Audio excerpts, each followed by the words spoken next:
In this video, we'll create a multi-level drop-down menu using HTML and CSS. Welcome to webtrickshome.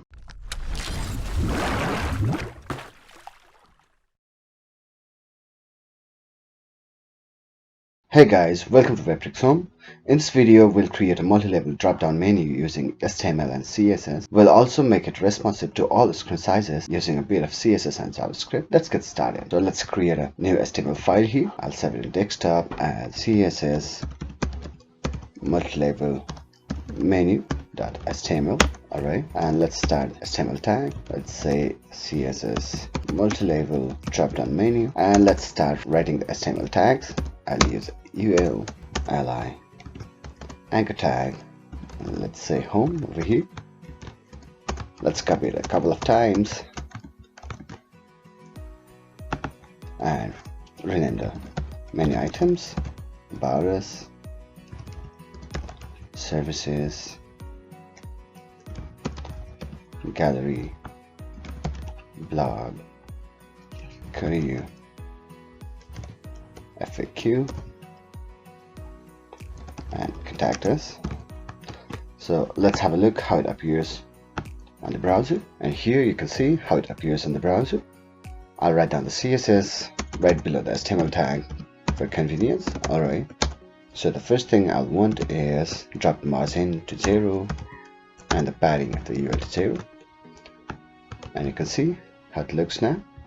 I can also remove the list style tag from here, and then I'll add display flex over here so that all the list items inside the UL element will align left to right over here. Alright, and then add a bit of background. Let's say 272727. Refresh it. Okay, and you can see a bit of margin on top, left and right now, and that's the browser's default styling. I'll remove that one as well from here, margin 0, and that's gone. Then I'll write ul li and define the width 100% here, and since we are using display flex, even though we define 100%, all the list items are aligned left to right with each item provided with equal width over here. Let's add a bit of styling to the anchor tag as well so that we can have a proper view over here.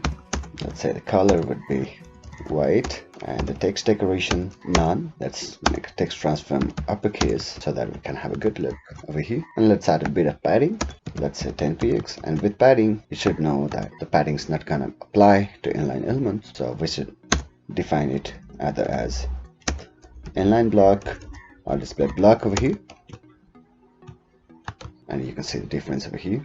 Alright, with li item I'll also want to align them to the center so that they look equidistant from each other. Alright, so the first level menu is done. We'll add a bit of multi-level menus over here. So I'll go to services right behind the closing anchor tag and start a new UL over here. I'll name it as dropdown, and then start adding menu items over here. Let's say service 1, copy it a couple of times and have a look how it appears. And you can see with the display flex, all the items are adjusted within the same space over here. Let's define it as position absolute so that it doesn't affect the height of the main menu. So it will drop down, right? Okay, that's done. Then with the position defined as absolute, let's define the li as position relative so that we can define the width from here 100% in relation to the relative parent, and you can see the width of the drop down UL reduced to the width of the li over here.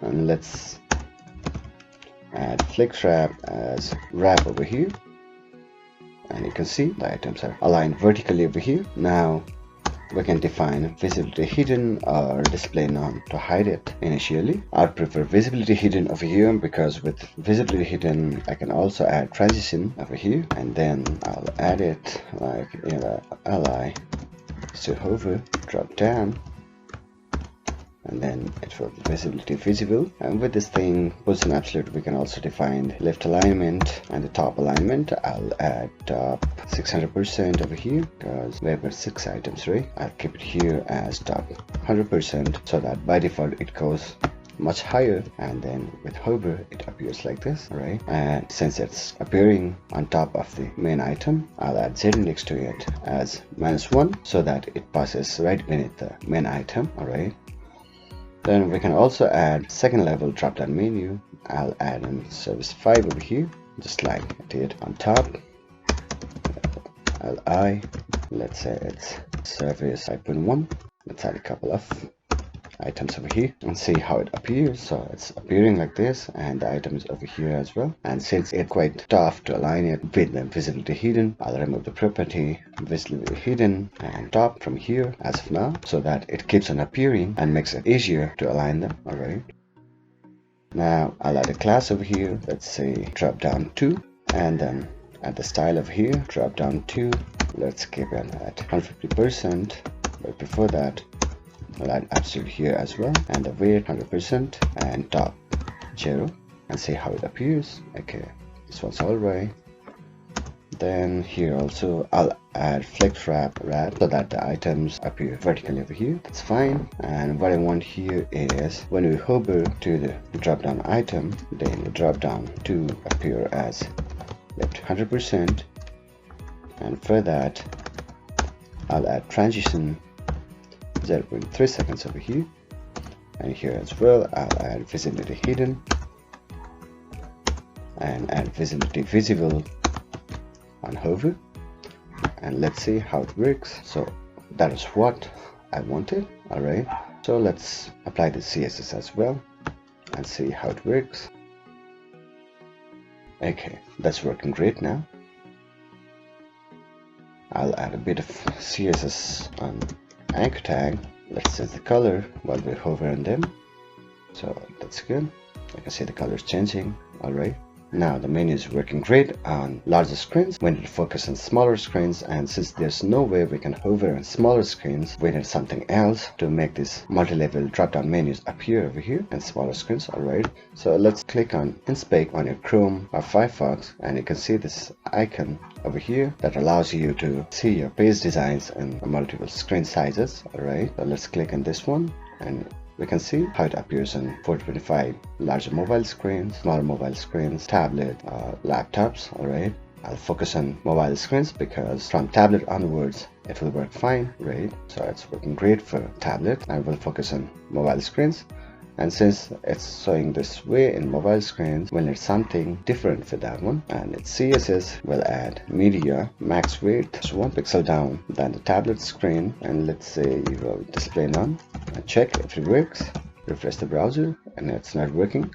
Right, the CSS is not being applied, and that's because we need to add a bit of code on top of our HTML page, and that makes the browser apply specific CSS to the web page on specific screen sizes, and that will be meta name equals to viewport, content width equals device width, and initial scale equals to 1, and that will force the CSS we wrote for another screen size to be applied whenever this condition is met. Alright, since we have written eval display none, you can see this many items not being displayed over here. There's a blank page, and if you go to tablet, you can see the same thing again appearing again over here, and on smaller screens right below the tablet screen. So from screen size is smaller than 767 pixels, the UL is not being displayed. Alright, so we're not going to write this one. I'll remove this one and add a different set of code over here. You will displace it with table. Alright, not the flex one, and with table, since the li is defined as with 100%, all the li's are being displayed vertically, and the width of the UL is shrinked to the width of the li. So we'll define with 100% over here. Let's have a look how it appears. Okay, that's fine. Let's say in a smaller screen. That looks good. And then what I want to add is UL li text align, and I'll keep it to left so that it looks much better. Okay, that's great. So we'll be focusing on services section, and for smaller screens we'll be focusing on the click event. So whenever a visitor clicks on the services item, the drop down items would appear right below the services item over here. And for that we'll need jQuery. You can get it from online sources, but I'll use the one in my past project. Alright, so I'll go here and take this jQuery file and paste it to my desktop. Alright, and then add it over here.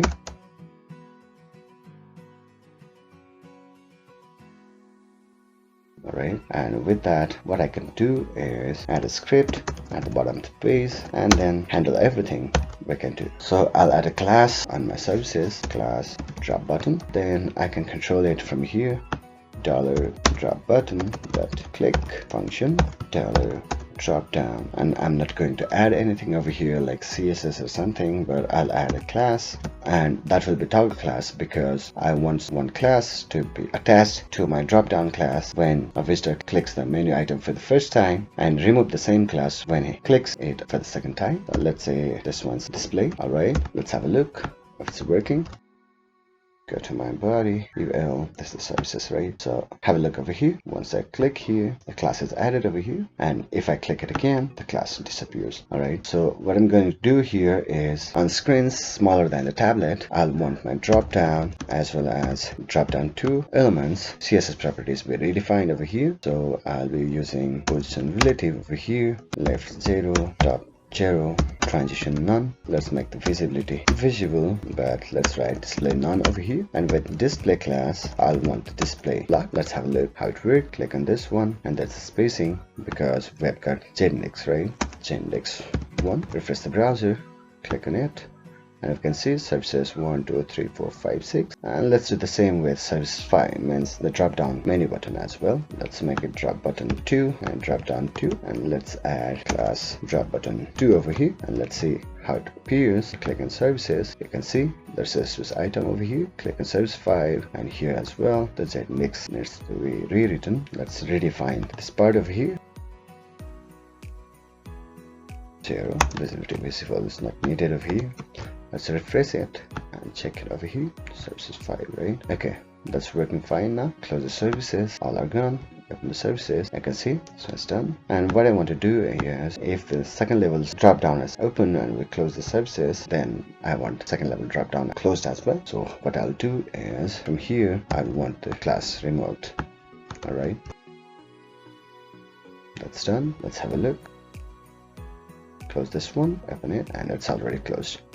Alright, so everything looks fine apart from the menu looking too heavy, too long over here. So what I'm gonna do is add something on top.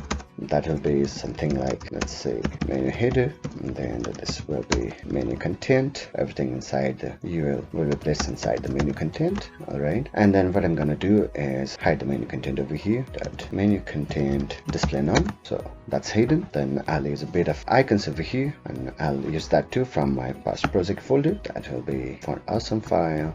I'll paste it over here. I'll need fonts as well. I'll need to change the location of the fonts because it's not one step behind, one directory behind. It's right beside the CSS file, so I'm changing the URL location from here. Then add the font awesome CSS link over here so that I can use icons here. iClass FA bars. Let's have a look how it appears. Okay, that's fine. I'll add a bit of styling over here. Let's close this one. That's menu header, right? Menu header. Background will be 7 FFF. Let's add text align right over here and add a bit of border. So solid FFF, a bit of padding. Let's say 5 pixel on top and bottom and 10 pixel on left and right, and add a bit of border radius. Let's say 4 pixel. Let's have a look how it appears. Okay, that's great. I'll add a bit of padding over here as well. Padding will be, let's say, 10 pixels. Okay, that's great. So what I want to do is make it clickable. So I'll go here, $FI bars dot click function, $menu content dot toggle. So that will control the display block and display none property over here. Let's click on here, and you can see the menu is here. So you can go through all the menu items and close the menu content from the header as well. Alright, let's go back to the full screen option, and that's working fine over here, but I don't want the menu header appear on larger screens, so I'll use display none over here. So the appearance of the menu is controlled with the CSS. And since we have already written menu header display none over here, it's not going to appear over here. So we'll use display block on smaller screens, and you can see, so it's appearing on smaller screens and being hidden in the larger screens. Now the only thing we'll need is some icons so that we can pass the information to the visitors that there's something under the services menu over here. So I'll add an icon over here, and that will be here. Alright, I'll add iClass fa-chevron down for this one, and for this one I'll be using chevron right, iClass fa-chevron right, and that will do the trick. So that's fine over here. And in smaller screens, this one's fine, but we can't use this icon over here. We'll use the down button over here as well. So I'll add another one over here, down, and let's say it's down, and let's name it right.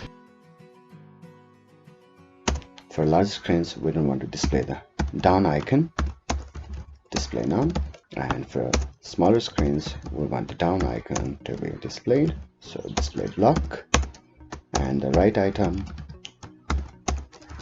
display none over here. Let's have a look now. And the smaller screens, down icon, and that's going down, right? So I'll use display inline block instead and check it out. Okay, that's great. And for larger screens, you can see the right icon is still there. Alright, so this way you can easily create responsive multi-level drop-down menus on your own with HTML, CSS, and a bit of JavaScript. Thanks for watching, and please subscribe our channel for more videos. Thank you.